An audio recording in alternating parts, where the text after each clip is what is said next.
Hey student, welcome to the another video of economics time. तो आज हम पढ़ेंगे क्या जो हमने लास्ट वीडियो में पढ़ा था, उससे आगे आज हम पढ़ेंगे मेजरमेंट ऑफ नेशनल इनकम। जैसा कि हमने लास्ट वीडियोस में पढ़ा है कि नेशनल इनकम जो है वो तीन तरह से फाइंड आउट की जाती है, value added method, income method और एक्सपेंडिचर मेथड। इन तीन मेथड से हम नेशनल इनकम को कैलकुलेट करते हैं। तो आज हम सीखेंगे वैल्यू एडेड मेथड सबसे पहले, ठीक है। तो नेशनल इनकम फाइंड आउट करने का वैल्यू एडेड मेथड।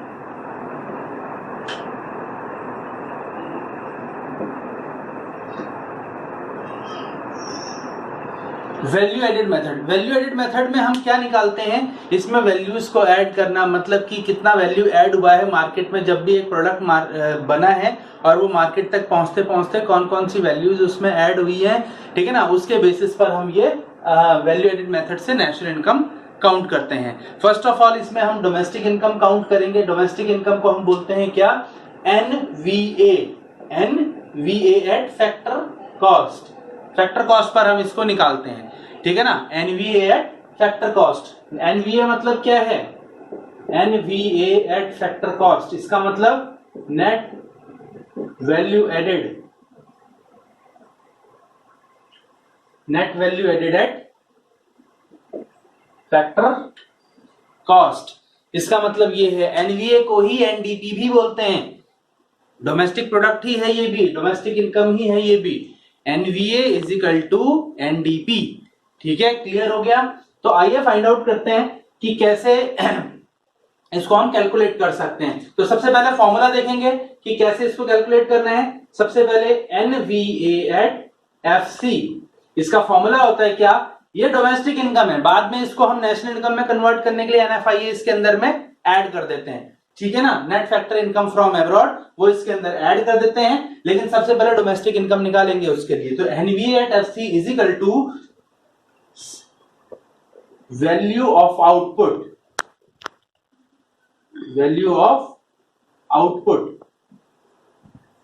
जिसको हम वीओबी कहते हैं। ध्यान से समझना इसको, ठीक है ना। अगर आप लोगों को फॉर्मूला क्लियर हो गया तो क्वेश्चन बहुत ज्यादा मुश्किल नहीं है। फॉर्मूला ही है, जो कुछ भी है वो सब फॉर्मूला ही है। और फॉर्मूला क्या है, सीक्वेंस वाइज देखना है हमने कि पहले क्या आया, फिर क्या आया, फिर क्या आया। जो फॉर्मूला बताया जा रहा है उसी के अकॉर्डिंग ही चलते जाओगे तो क्वेश्चन का आंसर इजीली निकल जाएगा। ज्यादातर स्टूडेंट क्या करते हैं, फॉर्मूले को उल्टा सीधा कर देते हैं, डेप्रिशिएट कहीं पर भी कुछ भी लिख दिया, जिसकी वजह से बाद में उनको कंफ्यूजन हो जाता है और क्वेश्चन का आंसर आपका गलत निकल जाता है। इसके अंदर में क्या है, या तो आपको पूरे मार्क्स मिलेंगे या तो आपको एक भी मार्क्स नहीं मिलेगा नेशनल इनकम में, ये याद रखना, ठीक है ना। तो फॉर्मूले के अकॉर्डिंग ही क्वेश्चन को सॉल्व करते चले जाना है, ठीक है। तो वैल्यू ऑफ आउटपुट, अब वैल्यू ऑफ आउटपुट क्या है, ये दो चीजों से मिलकर के बनता है, वो आगे हम देखेंगे क्या है। सबसे पहले फॉर्मूला समझ लेते हैं, न्यूमेरिकल तो इजी है, ठीक है ना। Value of output minus intermediate consumption, IC मतलब इंटरमीडिएट कंजम्पशन, ठीक है ना। इसमें से हम माइनस कर देते हैं। इंटरमीडिएट कंजम्पशन इसलिए माइनस करा क्योंकि हमको इसमें क्या करना है, कितनी वैल्यूज ऐड हुई है वो हमको निकालना है, ठीक है ना। तो ये क्या है, इंटरमीडिएट कंजम्पशन माइनस कर देंगे, माइनस करेंगे इसमें से डेप्रिशिएशन, ठीक है ना। डेप्रिशिएशन इसके अंदर में से माइनस कर देंगे क्योंकि हमको क्या इसमें निकालना है, नेट में निकालना है, नेट वैल्यू एडेड, ठीक है ना, नेट में निकालना है। और उसमें से हम क्या करेंगे, लास्ट में माइनस करेंगे क्या, नेट इनडायरेक्ट टैक्सेस, एनआईटी इसलिए माइनस करेंगे क्योंकि हमने इसको फैक्टर कॉस्ट पे निकालना है। फैक्टर कॉस्ट पे निकालने के लिए एनआईटी माइनस करना जरूरी है। अब ये दोनों चीजें हमने क्यों माइनस करी, डेप्रिशिएशन और एनआईटी, इसके लिए हम देखेंगे क्या, जो वैल्यू ऑफ आउटपुट है ये दो चीजों से मिलकर के बनता है। कौन सी दो चीजें, sales plus change in stock, ये दो चीजों से मिलकर के वैल्यू ऑफ आउटपुट बनता है। अब जो ये सेल्स है, सेल्स जो यहां पर आप लोग देख रहे हो, जो ये सेल्स है, सेल्स कहां होगी, मार्केट में जाकर के होगी। अब जब सेल्स मार्केट में जाकर के होगी तो हमने पिछली वीडियो में पढ़ा था, जब भी कोई चीज मार्केट में बिकने के लिए आती है तो डेप्रिशिएशन उसके अंदर में, उसकी वैल्यू के अंदर ऑलरेडी इंक्लूड होता है और उसके अंदर ऑलरेडी सारे टैक्सेस इंक्लूड हो जाते हैं, ठीक है ना। तो जब सेल्स हमने निकाला है तो सेल्स, क्योंकि हमको नेट में और फैक्टर कॉस्ट में निकालना है, net value added factor cost निकालना है, तो सेल्स में से हमको डेप्रिशिएशन माइनस करना पड़ेगा, इसमें से इसका ग्रोस वैल्यू को नेट में चेंज करने के लिए, और इसके बाद में सेल्स में से ही हमको क्या एनआईटी भी माइनस करना पड़ेगा ताकि वो फैक्टर कॉस्ट पर आ जाए। अभी ये सेल्स का मतलब ग्रोस और मार्केट प्राइस पर होती है सेल्स हमेशा। क्लियर हो गया?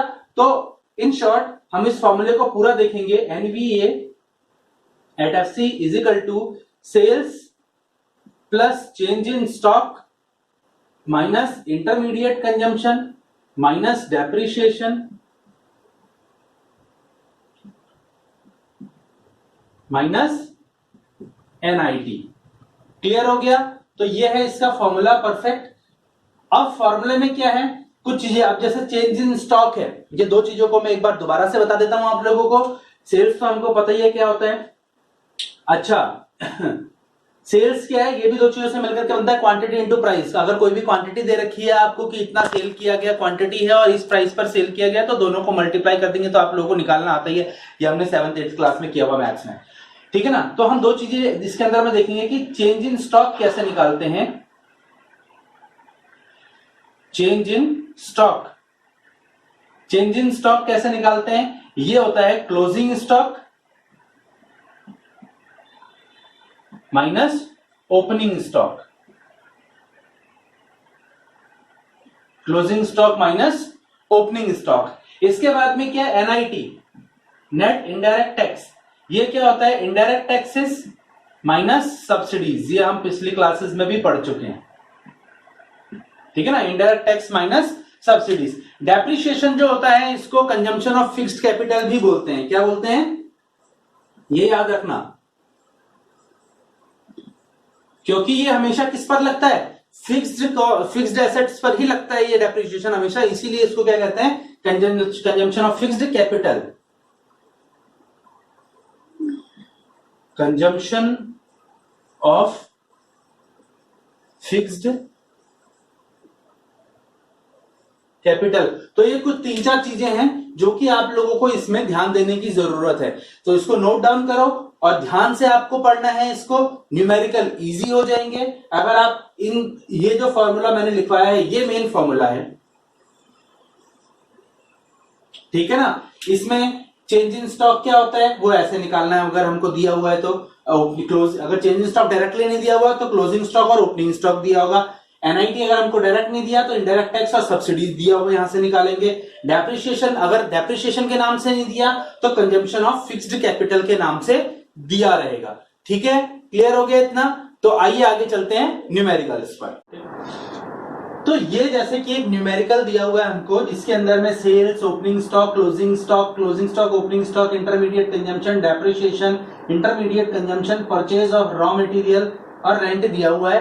ये कुछ चीजें दी हुई हैं जिसके बेसिस पर हमको क्या फाइंड आउट करना है, NVA at FC net value added at factor cost. तो जो हमने फॉर्मूला अभी समझा था, एनवीए का फॉर्मूला क्या है, उसी फॉर्मूले के अकॉर्डिंग इसको करते चले जाना है, ठीक है ना।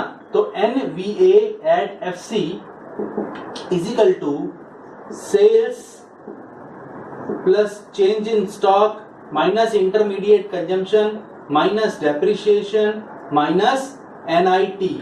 इसी के बेस पर इसको निकालना है, ठीक है ना। सेल्स के साथ में चेंज इन स्टॉक लगाना जरूरी है तभी वो वैल्यू ऑफ आउटपुट बनेगा, ठीक है ना। और इंटरमीडिएट कंजम्पशन, डेप्रिसिएशन और एनआईटी, ये 3 चीजें इसके अंदर से माइनस करनी है तभी ये एनवीए एट एफसी में आएगा। अगर एनवीए एट एमपी निकालना रहे, मान लो यहां पर एनवीए एट एमपी निकालना है, एफसी की जगह एमपी में निकालना है, तो यहां से एनआईटी हमको हटा देना पड़ेगा।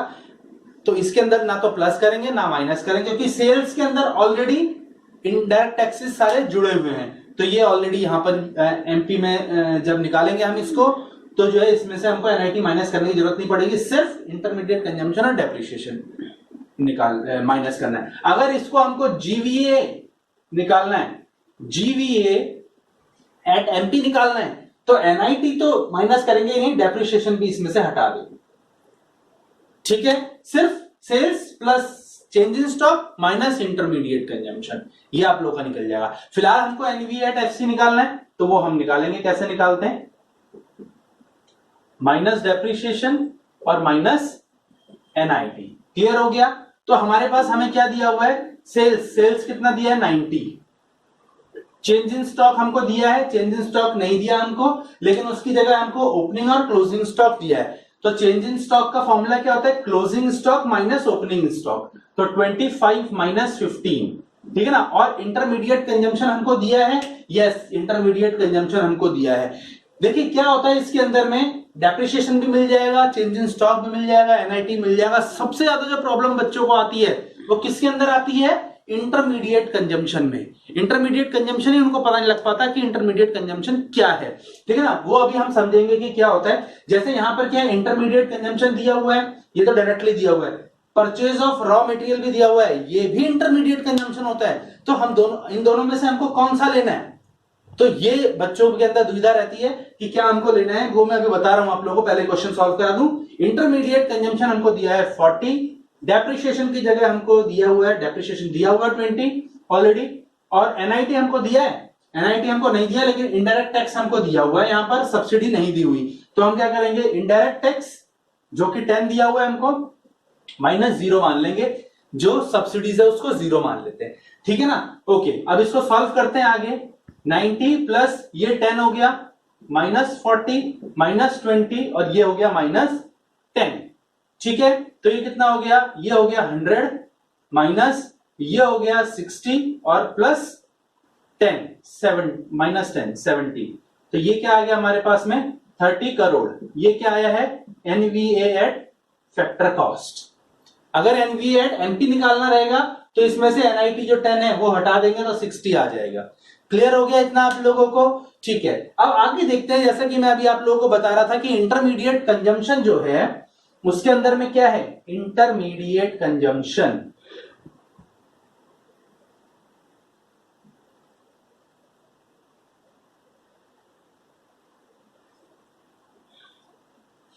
इसको सबसे ऊपर लिखेंगे इंटरमीडिएट कंजम्पशन, ठीक है। इसके नीचे लिखेंगे क्या,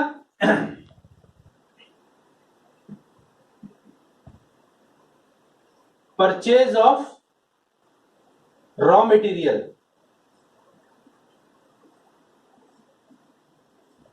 इसके नीचे लिखेंगे क्या, परचेज ऑफ मशीनरी, इसके नीचे लिखेंगे क्या, purchase of raw material from domestic market, from domestic market. इसके नीचे लिखेंगे क्या, इंपोर्ट ऑफ रॉ मटेरियल। तो ये कुछ चीजें हैं, ठीक है। इसमें क्या करना है हमको, अगर क्वेश्चन के अंदर में इंटरमीडिएट कंजम्पशन दिया हुआ है डायरेक्टली और ये सारी चीजों में से कुछ भी दिया हुआ है, जैसे कि यहां पर क्वेश्चन के अंदर में दिया हुआ था इंटरमीडिएट कंजम्पशन और परचेज ऑफ रॉ मटेरियल, तो हमको सबसे ज्यादा जो क्या जरूरी है, इंटरमीडिएट कंजम्पशन। अगर वो हमें डायरेक्टली दिया हुआ है तो बाकी चाहे कोई भी चीज दी हुई हो हम इंटरमीडिएट कंजम्पशन को उसके अंदर में ऐड करेंगे। क्लियर है। अगर हमको दिया हुआ है परचेज ऑफ मशीनरी, यहां पर परचेज ऑफ रॉ मटेरियल दिया हुआ है, परचेज इंटरमीडिएट कंजम्पशन नहीं दिया हुआ, तो उस केस में हम क्या लेंगे, परचेज ऑफ रॉ मटेरियल ले लेंगे। अगर परचेज ऑफ रॉ मटेरियल भी दिया हुआ, परचेज ऑफ मशीनरी दिया हुआ है सिर्फ, तो परचेज ऑफ मशीनरी ले लेंगे। उसके बाद में purchase of raw material from domestic market दिया हुआ है। देखो परचेज क्या होता है, परचेज दो तरह का होता है, एक तो डोमेस्टिक मार्केट में, एक इंटरनेशनल मार्केट में। जब हम परचेज करते हैं डोमेस्टिक मार्केट से तो उसको इस तरह से लिखा जाता है, purchase of raw material from domestic market. अगर हम इंटरनेशनल मार्केट से, इंडिया के बाहर से कहीं से रॉ मटेरियल परचेज कर रहे हैं तो उसको हम इंपोर्ट ऑफ रॉ मटेरियल कहते हैं, क्योंकि वहां से हम परचेज नहीं, वहां से हम इंपोर्ट कर रहे हैं। तो import is a part of purchase. तो इंपोर्ट को, इंपोर्ट परचेज है और एक्सपोर्ट क्या है, सेल्स है। क्लियर हो गया। तो import of raw material from domestic market अगर दिया है तो ये ऐड करना है, और साथ में अगर इंपोर्ट ऑफ रॉ मटेरियल भी दिया हुआ है तो इन दोनों को ऐड कर लेंगे, तो ये क्या बन जाएगा, परचेज ऑफ रॉ मटेरियल बन जाएगा, परचेज ऑफ रॉ मटेरियल बन जाएगा। ये क्लियर हो गया, ठीक है ना। अच्छा, उसके बाद में क्या, अगर मान लो किसी क्वेश्चन के अंदर परचेज ऑफ रॉ मटेरियल भी दिया हुआ है, परचेज ऑफ मशीनरी भी दिया हुआ है, क्योंकि रॉ मटेरियल क्या है, रॉ मटेरियल है वेरिएबल फैक्टर और मशीनरी क्या है, fixed factor. Machinery fixed factor है, रॉ मटेरियल वेरिएबल फैक्टर है, तो दोनों को मिलाकर के ही क्या टोटल फैक्टर बनेंगे हमारे फैक्टर्स ऑफ प्रोडक्शन। तो अगर परचेज ऑफ रॉ मटेरियल दिया हुआ है, परचेज ऑफ मशीनरी भी दिया हुआ है, तो इन दोनों को हम क्या कर देंगे, ऐड कर देंगे। ये ध्यान से देखना, समझना, और अगर ये चीज समझ में ना आई हो, 2-3 बार रिवाइंड करके देखो तो समझ में आ जाएगा क्या बोला मैंने, ठीक है ना। तो इन दोनों को क्या कर देंगे, हम ऐड कर देंगे, purchase of raw material plus purchase of machinery, तो ये बन जाएगा इंटरमीडिएट कंजम्पशन। क्योंकि और अगर सिर्फ रॉ मटेरियल दिया हुआ तो इसी को ले लेंगे, सिर्फ मशीनरी दिया हुआ तो इसी को ले लेंगे, अगर दोनों दिए हुए हैं तो दोनों को ऐड कर लेंगे, अगर ये दोनों दिए हुए हैं, इंटरमीडिएट कंजम्पशन भी दिया हुआ है, तो सिर्फ इंटरमीडिएट कंजम्पशन लेंगे, इन दोनों को नहीं लेंगे, क्योंकि इंटरमीडिएट कंजम्पशन के अंदर ये सारी चीजें इंक्लूड होती हैं। क्लियर हो गया? ओके, तो ये इंपॉर्टेंट चीज है इंटरमीडिएट कंजम्पशन के अंदर में, ठीक है। आइए आगे देखते हैं नेक्स्ट क्वेश्चन। तो आइए स्टूडेंट्स देखते हैं, ये दो न्यूमेरिकल्स हमारे पास में, न्यूमेरिकल नंबर सेकंड और न्यूमेरिकल नंबर थर्ड, इनको फाइंड आउट करने की कोशिश करते हैं, जिससे कि आप लोगों को थोड़ा बहुत और क्लियर हो जाएगा, ठीक है। इसमें हमको निकालना है, ये सारी चीजें दी हुई है हमको, इसमें हमको निकालना है NVA@FC। तो फॉर्मूले के अकॉर्डिंग हमने क्या करना है, NVA@FC is equal to sales plus change in stock, फॉर्मूले पर ही टिके रहना है, फॉर्मूले से बाहर कहीं नहीं जाना, ठीक है ना, minus intermediate consumption minus depreciation और माइनस NIT। इस फॉर्मूले से बाहर कहीं नहीं जाना है हमको, ठीक है ना। अगर इस फॉर्मूले से इधर उधर जाओगे तो क्वेश्चन का आंसर इसका नहीं निकल पाएगा, ठीक है। सॉल्व करने के लिए अब क्या करना है हमको सेल्स दिया हुआ है यहां पर कितना, 800। अच्छा, इसके बाद में देखो क्या है, इंटरमीडिएट कंजम्पशन जो सेल्स है, सेल्स के बाद में क्या, पहले चेंज इन स्टॉक ले लेते हैं। चेंज इन स्टॉक क्या होता है, closing stock minus opening stock, तो 20 माइनस 50 माइनस इंटरमीडिएट कंजम्पशन। अभी हमने बात करी थी थोड़ी देर पहले कि इंटरमीडिएट कंजम्पशन क्या है, इंटरमीडिएट परचेजेस यहां पर दे रखा है, परचेज ऑफ मशीनरी भी दे रखा है फॉर ओन यूज। ये जो वर्ड है फॉर ओन यूज, अगर मान लो इंटरमीडिएट कंजम्पशन नहीं भी दिया हुआ और ये भी दे रखा होता purchase of machinery for own use, अगर ओन यूज के लिए प्रोड्यूसर मशीनरी खरीदता है तो उसको हम इसमें से माइनस नहीं करेंगे, क्योंकि वो प्रोडक्शन पर्पज से नहीं खरीद रहा, वो अपने सेल्फ कंजम्पशन के लिए खरीद रहा है। अगर सेल्फ कंजम्पशन के लिए खरीदेगा तो वो फाइनल गुड कहलाएगी। क्लियर हो गया? ओके, तो इसको हम जोड़ेंगे नहीं। और इंपोर्ट ऑफ रॉ मटेरियल, इसको भी जोड़ने की जरूरत नहीं है, हालांकि ये भी इंटरमीडिएट कंजम्पशन है, लेकिन क्योंकि इंटरमीडिएट परचेजेस हमको डायरेक्टली दे रखा है तो परचेजेस बोल दो या कंजम्पशन बोल दो, एक ही बात है, ठीक है ना। तो हम इसी को ले लेंगे, माइनस 500 माइनस डेप्रिसिएशन हमको दिया हुआ है क्या, डेप्रिसिएशन दिया हुआ है 30, माइनस NIT दिया हुआ है क्या हमको, डायरेक्ट NIT नहीं दिया हुआ है, बट हमको क्या दिया हुआ है, सब्सिडीज दिया हुआ है, और इनडायरेक्ट टैक्सेस दिया है क्या हमको, इनडायरेक्ट टैक्सेस हमको इसके अंदर में नहीं दिया हुआ। तो हम क्या करेंगे, इनडायरेक्ट टैक्स को 0 मानेंगे और सब्सिडीज लिख देंगे 40, ठीक है। अगर नहीं दिया हुआ तो उसको 0 मानेंगे। क्लियर हो गया? अब ये 800 और ये कितना हो गया, माइनस 30 आ गया यहां से, ये माइनस 500 माइनस 30 और ये माइनस और प्लस मिलकर के, माइनस और माइनस मिलकर के प्लस हो जाएगा 40। तो ये हो गया 840 और ये हो गया 560 माइनस 560। तो 840 में से 560 माइनस होगा तो कितना आएगा, 280 करोड़। ये क्या आ गया, NVA@FC। क्लियर हो गया? समझ में आ गया ये आप लोगों को? ओके, कैसे निकालना है। इसके बाद में क्या है, अब हम निकालेंगे क्या है, यहां पर हमको सेल्स निकालना है। फॉर्मूला हम NVA@FC हमको दिया हुआ है, तो सबसे पहले हम क्या कर लेंगे, यहाँ पे फॉर्मूला लिख लेंगे, NVA@FC is equal to sales plus change in stock minus intermediate consumption minus depreciation minus NIT। अभी हमको क्या है, यहां पर हमको ये दिया हुआ है और बाकी ये कुछ चीजें दी हुई हैं जिसके बेसिस पर हमको यहां पर क्या निकालना है, सेल्स निकालना है। हमको सेल्स की जगह इंटरमीडिएट कंजम्पशन निकालना हो, डेप्रिसिएशन निकालना हो, NIT निकालना हो, कुछ भी चीज निकालनी हो तो वो सब निकल जाएगी, ठीक है ना। मैं आपको सेल्स का एग्जांपल दे रहा हूं, ठीक है। तो यहां पर हमको क्या है, NVA@FC दिया हुआ है 560 इज इक्वल टू सेल्स हमें दिया नहीं हुआ, प्लस चेंज इन स्टॉक हमको दिया हुआ है कितना, माइनस 30 दिया हुआ है ये हमको, माइनस इंटरमीडिएट कंजम्पशन दिया हुआ है क्या, इंटरमीडिएट कॉस्ट दिया हुआ है ये 1000, डेप्रिसिएशन दिया है क्या, दिया है 60, NIT दिया है क्या, नेट इनडायरेक्ट टैक्सेस नहीं दिया हुआ, इनडायरेक्ट टैक्स दिया है, सब्सिडी नहीं दिया हुआ, तो इनडायरेक्ट टैक्स माइनस 0। अब तक समझ में आ गया होगा कि क्या करना है इसमें। Okay, 560 is equal to sales, ये -30 है, -30 हो जाएगा, माइनस ये हो गया 160 और ये माइनस का 60, तो ये हो गया कितना हमारा 1120।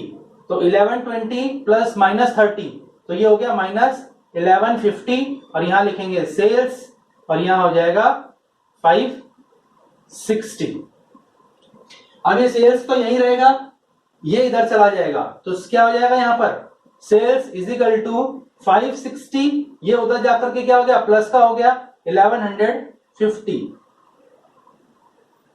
ठीक है, तो ये कितना हो गया 11 और 5 16, 1710, ये क्या आ गया सेल्स आ गया।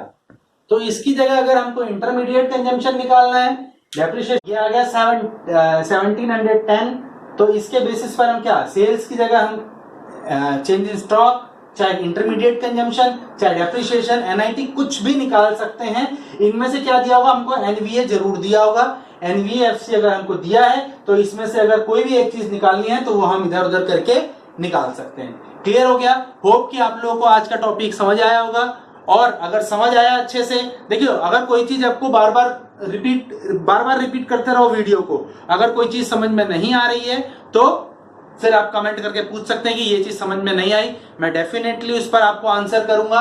और उसके बाद में क्या है कि अगर चैनल को सब्सक्राइब नहीं किया तो चैनल को सब्सक्राइब कर लें अभी भी, क्योंकि अभी टाइम काफी बाकी है। ठीक है, और वीडियो अगर पसंद आई हो, टॉपिक क्लियर हुआ हो, तो वीडियो को लाइक करें और अपने फ्रेंड्स में शेयर करना ना भूलें। Thank you very much.